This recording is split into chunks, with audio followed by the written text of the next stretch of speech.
Live with CDP, a weekly sports and entertainment podcast live on YouTube, Facebook Live, Twitter, and on audio via Apple Podcast, Google Podcast, Spotify, and Anchor FM. Now here's your host, Chris Palme.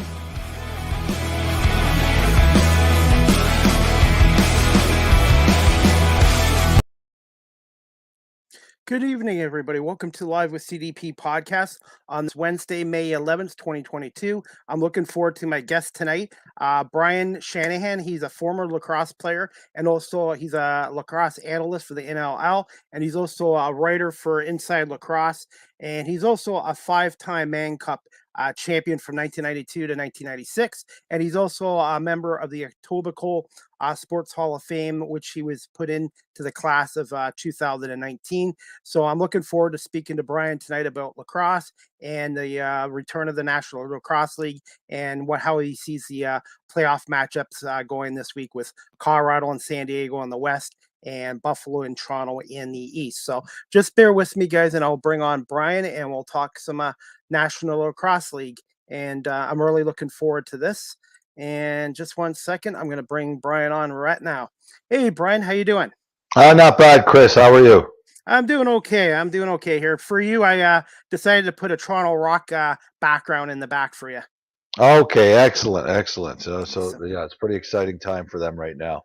Well, actually, yeah, with the Leafs and the Rock and the Blue Jays, not so much the Blue Jays, but the Leafs, yes. Wearing this proudly after last night, but it's a roller coaster with the Leafs, for sure. Well, I had to deal with a lot of heartache with Detroit for a while, too, until 97. So Detroit had a 42-year drought, and there was a few disappointing years before they won the Cup in 97. Yeah, no, I remember it well. I do. Definitely, like I said, and I really appreciate you coming on tonight and talk a little bit about the return of the National Lacrosse League in 2022.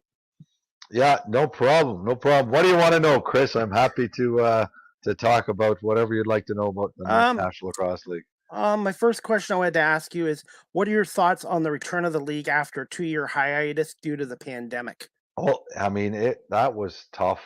I mean, they really had no choice, closing the league down, back in 2020, pretty much everything shut down within a week. I remember playing a hockey game on a Wednesday night, and I think the NBA, I don't think it was playoffs yet, but we walk out of our hockey game, my team and I, and they said, oh, the NBA's shut down because of COVID. And then I think it was the next day, the NHL, the NLL, and it was just, oh my gosh, like one after the other. And, they had no choice. I really, at the time, I thought, didn't for a minute think that we'd still be in, this problem a year after that. But, you know how things go. I mean, it looked to be a good summer, but things got worse. So it's a long time to be shut down, and it feels great that they're back. And even now, I feel that it feels so much more back to normal. I know there was a few blips this year, where the Toronto Rock had to play in front of no fans. Halifax couldn't play in Halifax, and I know a few games were postponed along the way. But now it feels, I know it's not quite normal, but it feels so much like it's back to normal. And, the crowds are starting to come back, so that's a lot of fun. Yes, I was at 2 lacrosse games in April. I was at a Rock San Diego game April 2nd, my first ever lacrosse game league game ever. I loved it. There was about 8,500 fans there. And then John Gurtler, he set me up with a media pass for the Bandits Rock game on April 30th at the KeyBank Center in Buffalo, and it was such a great experience. And now I'm hooked on the league, and thanks to John and Pat Gregor, I'm now a huge lacrosse fan. I've actually been following lacrosse more than the NHL right now. Oh my gosh, it's an easy game to get hooked on, and that's one of the things we always say about lacrosse is it's just getting the fans there the first time, because it's just such a great game. So I think most of us have confidence that if somebody sees a game for the first time in that environment, especially a good game with good teams, you saw Toronto Buffalo, it doesn't get much better than that. So you see two great lacrosse teams, and the talent on the floor nowadays is just unbelievable. So yeah, I think the big issue for lacrosse, for the NLL, get the fans out, because generally when the fans go for the first time, they get hooked on it because it's a great sport. And I think it's great they got the game on TSN's Game of the Week, and they're also now on ESPN Plus as well. Oh yeah, I mean, for I don't know, it's probably been about 5 years since we've had it on TV in Canada, and a lot of us were saying, like, from the moment that they sort of went internet only, I think a lot of us were saying you got to get it back on TSN, or at least get it back on something in Canada, because here in Canada, we've got a few sports networks, and if it's not on, it feels like it's not real. And and I even remember, you know, the old commissioner saying to me, "Oh, every time I come up to Canada, that's all I ever hear. Get it back on TSN. Get it back on TSN." I'm glad that he did, because you need you need it on. When it's out of sight, it's out of mind. The diehard fans are going to find it wherever it is, but we need more than just the diehard fans. We need the casual fans. We need the people that are flipping channels. We need new fans like yourself, to be able to watch it, to see what a great game it is, because it is. So yeah, having the game of the week is such a great thing, and I think it's hugely important for the NLL. Agreed. And also, some of the teams don't have radio, but I know the Buffalo Bandits obviously do. The Yeah. Albany Firewolves do. You think more teams will go to radio, or is it going to be more of online streaming and TV? Yeah, I don't know. I mean, way back in the day, the Toronto Rock were on, TV and radio. I don't know how important. I'm not an expert on this. I don't know how important radio is when you could just pick up your phone and get the game on, because now every game is on, every single game, home or away. In the early days, I know with the Rock, it was like, the home games were on TV. I think TV and radio, but the radio was a bigger deal for the road games, so that you can, at least the fans could listen to it. But now, I think with it streaming, with every single game being streamed, and every single person having a smartphone now, I'm not sure how important the radio is. I don't want to be dissing on the radio people, but at least everybody can listen or watch every game now. Yeah, I grew up with obviously hockey, baseball, football, and basketball, but now I regret I didn't get more into lacrosse, because now seeing it, it's like, oh, this is an awesome sport. So I'm kind of glad I met Pat and John, and they were great guests to come on here. One thing I wanted to say, Brian, I was one of the critics about the Toronto Rock moving to Hamilton. I thought it was a bad idea, especially keeping the name Toronto Rock, but it seems to have worked out really well so far. Yeah, you know what? I think they probably had between 7 and 10,000 every game, and that gives that place atmosphere.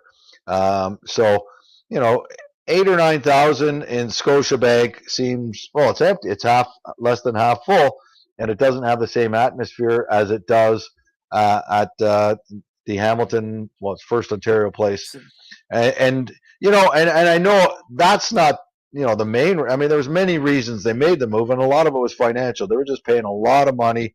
At Scotiabank, they've got a much better deal, much kinder deal to them, and they're the first tenant. I know the Hamilton Bulldogs play there, but the Toronto Rock is considered the first tenant. They have first dibs, whereas in Toronto they were behind the Leafs and the Raptors and the concerts and whatever else is going in there.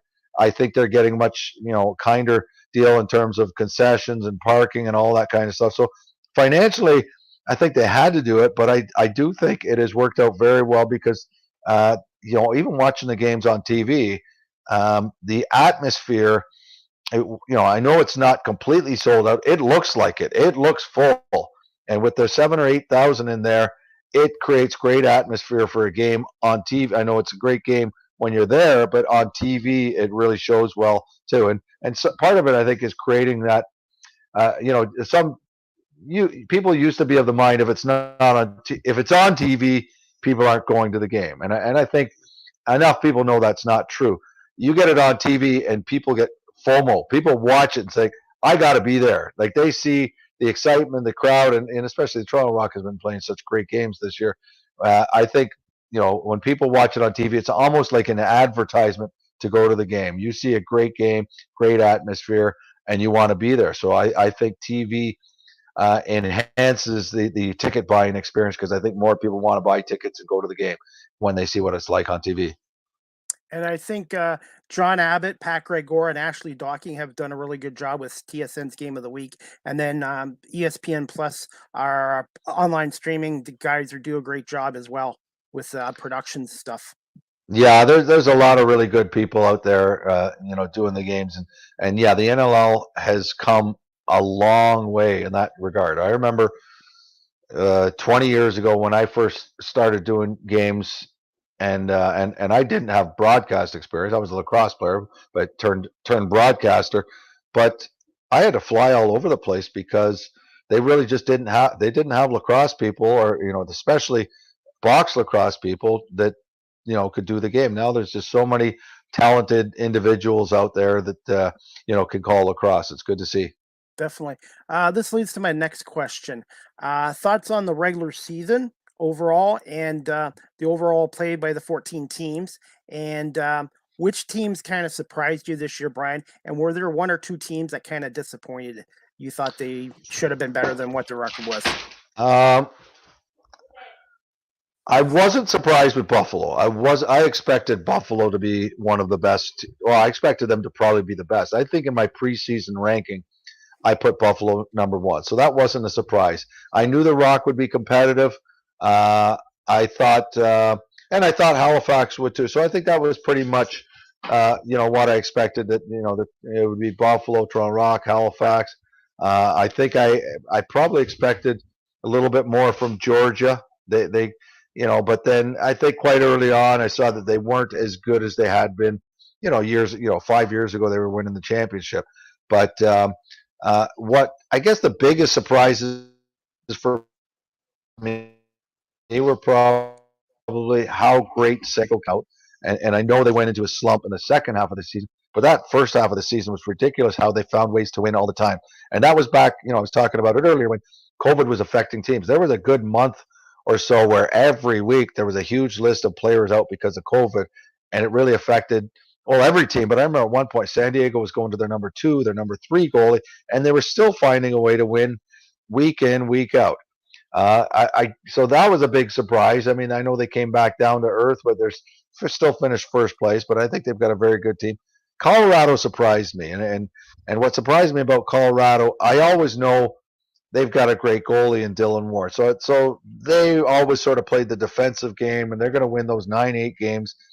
But if they go into a shootout, I never thought they could win. This year, Colorado has really improved their offense. Guys like Ryan Lee had a breakout year, tremendous year. So they're no longer just a shutdown defensive team. They can win that 17-15 game as well. So that was a big surprise. And I guess the other surprise, this is an obvious surprise probably for everybody, is the Saskatchewan Rush. If you had told me at the beginning of the year they were not making the playoffs, I would have said no way. And even I remember I do my power rankings every week, and they got off to an 0-2 start, so I ranked them low.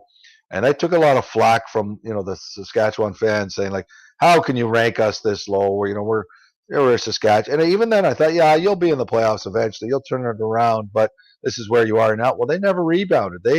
They struggled, and they deserve to be out of the playoffs. They were not a playoff team this year. No, I know. Then again, they went on a 4-game winning streak at the end of the year, but that was too little, too late. So that was one of the big surprises. I also liked that the Panther City went on a nice little winning streak to win 5 games. I expected them to be, one of the worst teams. A new franchise. Their number one pick was not available this year. Randy Stotts was injured, so maybe their best offensive player. So I expected them to be, the 14th best team in 14 out of 14, and they went on a nice little run. And Tracy Kleski, the head coach there, did a great job with them, and he may win Coach of the Year because of what he did with that team. So that was pretty surprising too.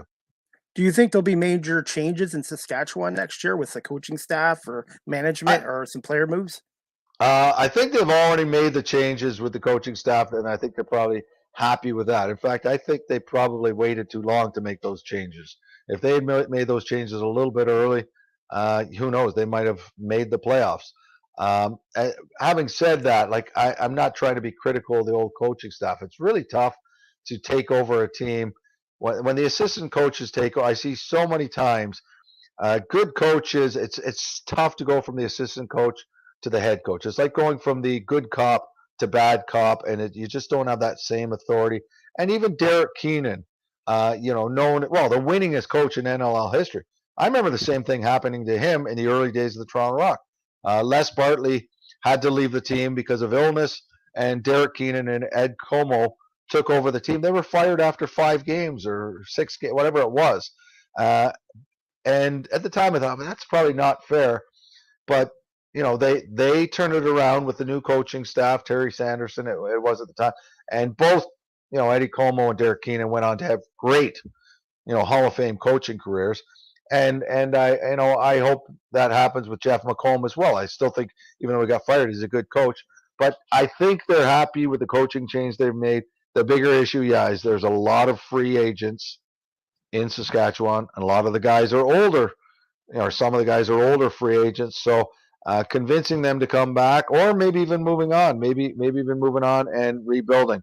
So I think they have a lot of work ahead of them in the off season, but I don't think they're going to be changing. Jimmy Quinlan took over the role as head coach. I know Derek King was sort of co-head coach, but it sounds like Quinlan was running the show. Finished the season 4-0, so I think they'll be happy to go with that. But then, signing guys, and a guy like Jeff Shattler, Hall of Famer, just retired. Well, our future Hall of Famer just retired. So they have to make some moves, and I don't think next year they're going to be. We're not going to be penciling them in as the first place team. They're going to have to be fighting for a playoff spot. Okay, before I get to my next question, I wanted to ask you this. Contracts, how are they work with the National Lacrosse League? Are they 1-year or multi-year deals? And does each team have a salary cap they have to go by? Yeah, you're probably asking the wrong person, but they do have various type of contracts, multi-years. I'm sure they have 1 years too, and they do have. I do believe they have some type of salary, whether it's a salary cap or just a max. Max amount you can pay. So there's maximum. So I don't think, and like I say, I'm not an expert on that stuff. So I'm not sure if the team has a specific salary cap for the team, but Yeah. they do have. They're allowed to pay so many players. They have franchise players that are allowed to get a little more. They have max salaries and all that. So I guess it essentially works kind of like a salary cap anyhow. But honestly, I don't want to claim to be the expert on that. But nobody's getting rich. No players are getting rich in the NLL. The kind of funny thing is right now is there is no max for coaches. So I feel like this is like the early days of the NHL, probably back in the in the 60s, and that when the coaches got paid more than the players. But right now, that's happening in the NLL, because if you're an owner and you have good money and you want to win, you're going to go out and get the best coach and pay what you have to do to get the best coach. So in the last few years, you've seen some coaches making pretty good money in the NLL because, if an owner says this guy's the best coach, and it's happened, like an owner could come in and say, who is the best coach? Who's going to give me a championship? And if somebody says, go out and get this guy, he's available, they're going to pay what they have to pay to get that guy. We haven't reached that stage with players yet because of the caps and maximum pay and all that. But I'd like to see the day come where they're going out and competing to get players and paying big money. I'd love to see these guys someday making big money. Okay, and that leads to my next question, Brian. This one I wanted to ask you. What's your thoughts on what's your thoughts on the Las Vegas Desert Dogs, the new expansion team, and Sean Williams being named head coach and GM, and overall the 15th team in the league and the 7th in the Western Division? And besides Vegas, what other cities can you see expansion to in the future in the next couple of years besides Vegas? Well, right away, I'd say Sean Williams is a great guy to be taking over that team. He's a great coach. I've known him for, I don't know, 30, 40 years. And he was a great player, great coach, and just a real good guy, too. He's a classy guy. I'm glad to see him get that team. And I think, I know there's going to be a lot of free agents that say, hey, I'd love to go to Vegas. Because it just coming with the fanfare. I think the ownership behind them helps, too. The fact that you've got Joe Tsai. Everybody knows Joe Tsai has deep pockets, but also the fact that you've got Wayne Gretzky, Dustin Johnson, Steve Nash. all involved. I think everybody wants. There's some excitement to it. Everybody wants to be part of that. Everybody wants to see what's it going to be like. Are you going to get to meet Wayne Gretzky and Steve Nash, Dustin Johnson? Like what's it going to be like there? So I think you're going to see a lot of players that when they become free agents, they're going to say, "Hey, San Diego, you're looking for a player like me." So I think first year might be tough. That's to be expected for a new franchise. But overall, I think it's going to be a destination that players are going to want to go to. So I think they will do well. Maybe not first year, but they will do well sooner or later. Other places I'd like to see teams. I'd like to see a couple more Canadian teams, and I'd love to see. And this is not any inside knowledge or anything, but I'd love to see a team back in Montreal. I'd love to see a team in Winnipeg. I'd love to see Edmonton get a team again. And I do think it would be great. Like from a selfish point of view, from the Canadian point of view, I think the more Canadian teams are, the more TSN wants to embrace this sport. I look at it kind of like the CFL, the Canadian Football League. TSN really embraced that many years ago when the CFL was struggling many years ago, and TSN hooked up with them, and TV ratings have been fantastic, and it's really helped the league immensely. It's helped TSN immensely. TSN gets great ratings with the CFL, and I think now it's nice that we have like a handful of Canadian teams, but I think if we can get 8 or 9 Canadian teams, the game of the week and just the rivalries between the cities, I think it would be great, for lacrosse in Canada, and the TV exposure could only increase money and everything. I agree with you on those ones, but I also I'd like to see Seattle maybe get a team because they could have a rivalry with Vancouver, and Yeah, I would like to see Detroit get another opportunity. I know I'm a Detroit sports fan, but with Little Caesars Arena being there and with the right ownership and them being close to Windsor and the rivalry with the Toronto Rock, that would be I would like to see yeah, them maybe try yeah, Detroit again. Okay. yeah. And I think you said the right thing there. The right ownership. You definitely need the right ownership, and if you get the right ownership, I think it can make a lot of places work. Definitely. Okay, I just got two other questions for you, Brian. This one I wanted to ask you. What are your thoughts on the Sure. playoffs so far in the West and the East, and predictions on the Colorado San Diego series and the Toronto Buffalo best of three series? Well, first of all, I would have predicted. I guess I'm not surprised that Toronto won and Buffalo won. I think most of us expected that. I was probably a little bit surprised how Halifax turned that game around and almost stole it. But Calgary surprised me. I thought the fact that Calgary lost to Colorado, and by quite a bit. I mean, at the end, and Colorado pulled away because Calgary was so hot late in the year. They've always been such a good team in the playoffs. I think they got a great coach in Miloski. Plus, they have a history of dominating Colorado in the playoffs. So I guess sooner or later that had to give. So Colorado surprised me by taking that one. I think I'll start with the Colorado San Diego. I think it's so close. It's too tough to call. I think I might lean towards Colorado in that series because of Dylan Ward. I think Dylan Ward is an elite, world-class goaltender who can really bring his game up when needed. So if I was forced to put money on a series, I might go to Colorado because of Dylan Ward. The experience over Frank Chiliano. Frank Chiliano has had a great season, but Dylan Ward's been money throughout his career.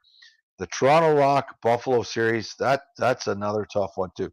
I think Buffalo has been the elite team in the NLL most of the season, but Toronto has been the better team the last couple of months. They've been the better team. They beat Buffalo the last two times they played each other, and I think they match up very well. So this one is really a pick 'em. It's an even series. Both teams have good goaltenders. Both teams have some great offensive players.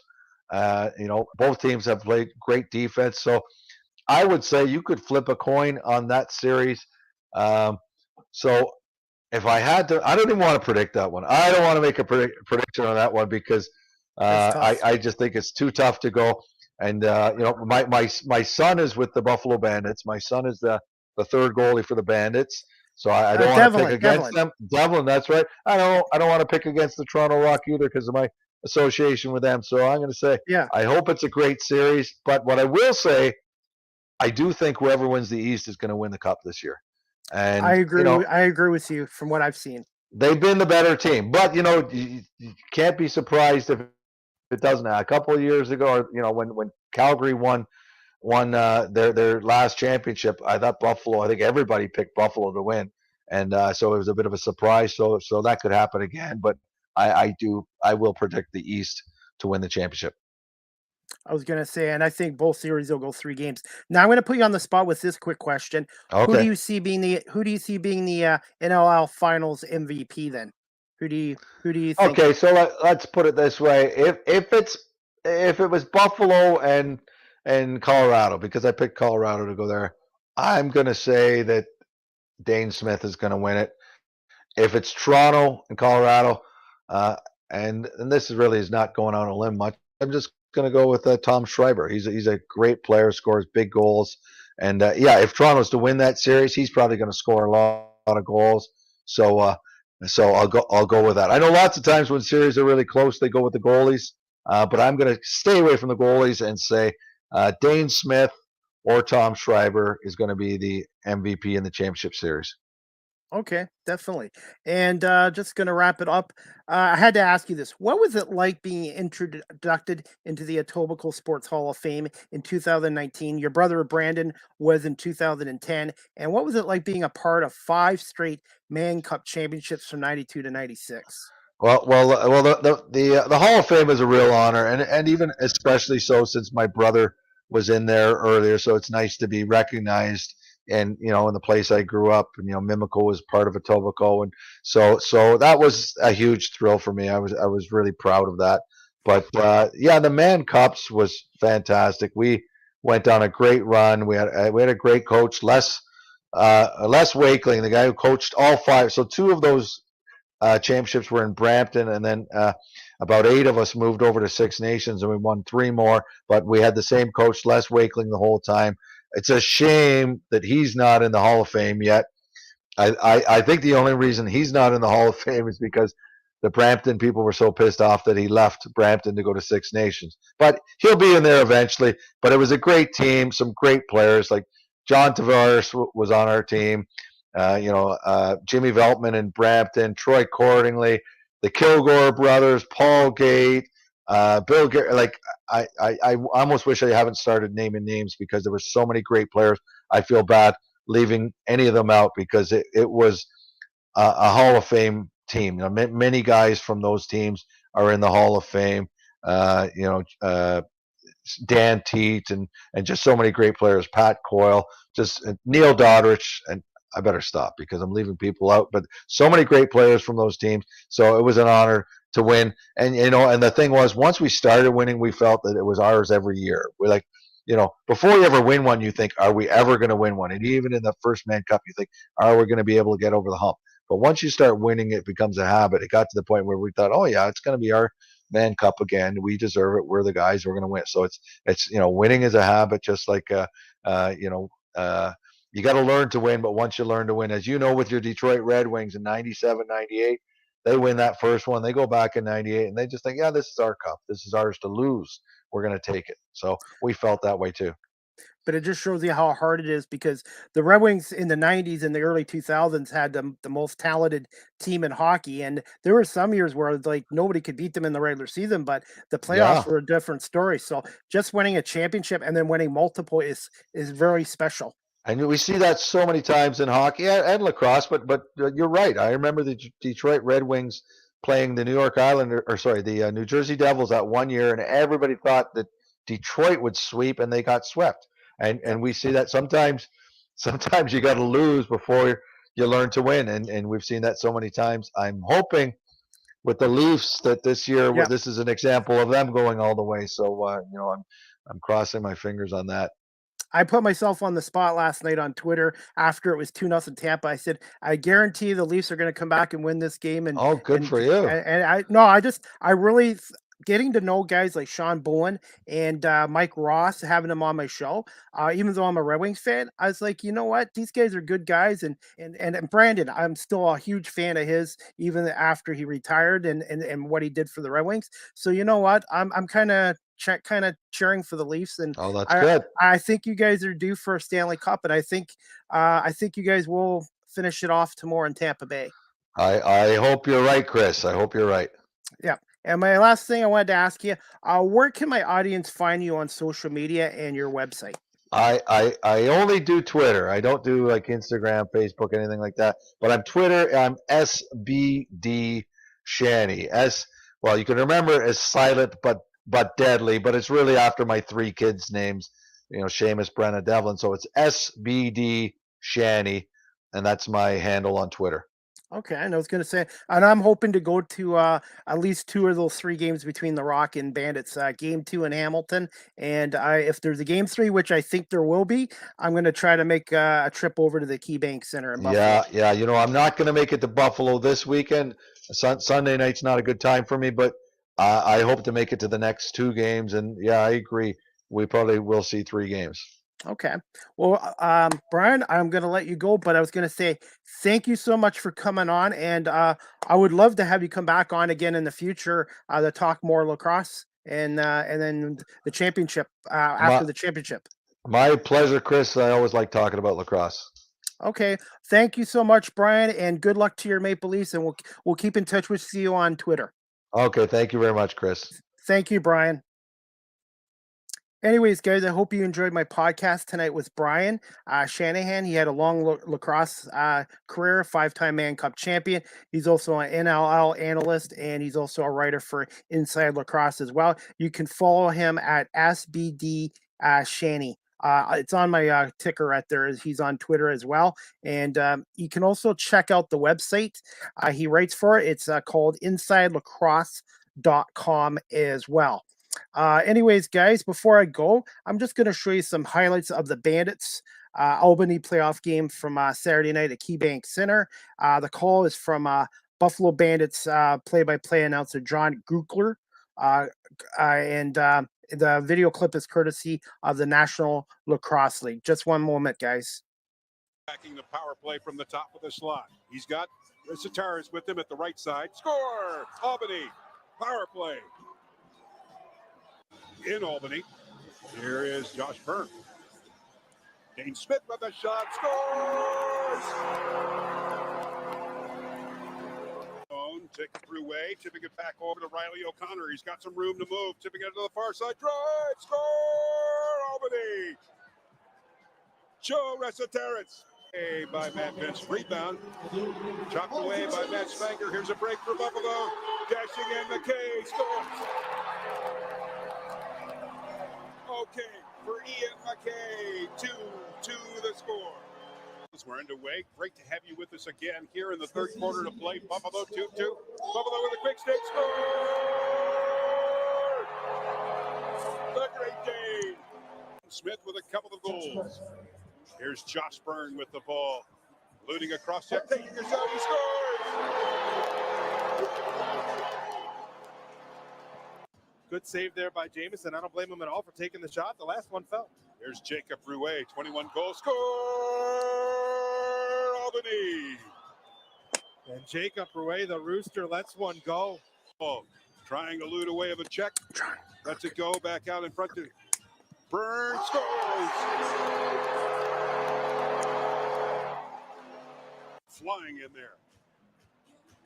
Here's Charlie Kitchen making the twirl. Quick stick shot, score! Albany! He's got a left wing pass over to Smith. Now Byrne over the shoulder, feet in front. Here's Smith, he scores! Josh Byrne tipping it back over now to Kluche, to Smith. In front, Kluche scores!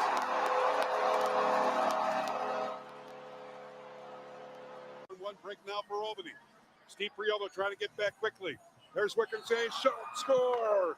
Colton Watkinson on the transition, and this is one of the things you had to watch. Watching the shot clock as well. Buchanan won't waste the shot, getting it down. There's Fields with a shot. He scores! Ball comes back out at center. There's a wide open net. Steve Rialdo is there. Rialdo tipping it back over to Frank Brown. He scores! Empty net.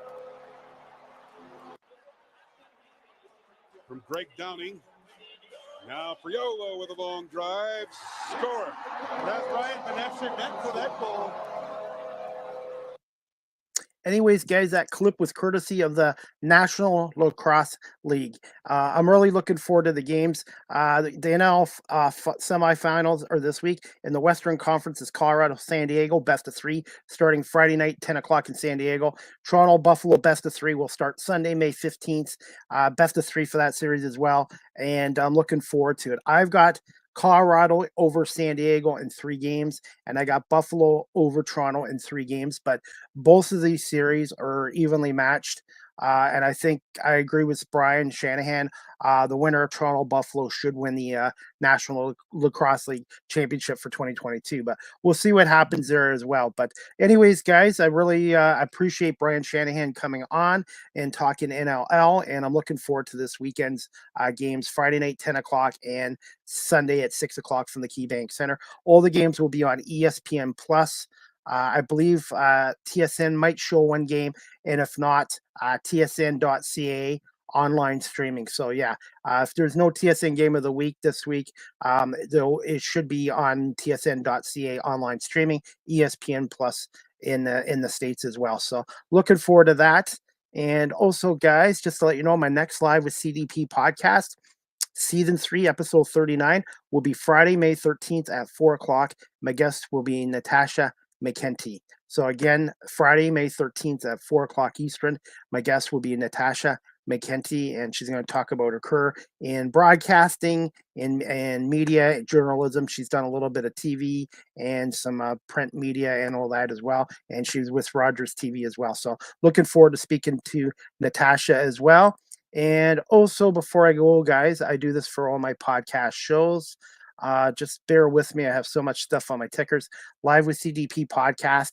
The audio version is downloaded onto Google Podcasts, Anchor FM, Apple Podcasts, Breaker, Pocket Cast, Radio Public, Spotify, Castbox, and LinkedIn. And also, guys, you can follow me on TikTok at Live with CDP. That's at Live with CDP on TikTok. I post a lot of video content there as well. And also, guys, just check out wordpress.com/home/live with CDP podcast.wordpress.com. I just wrote a blog last night about the National Lacrosse League playoffs, returning after a 3-year hiatus because of the pandemic.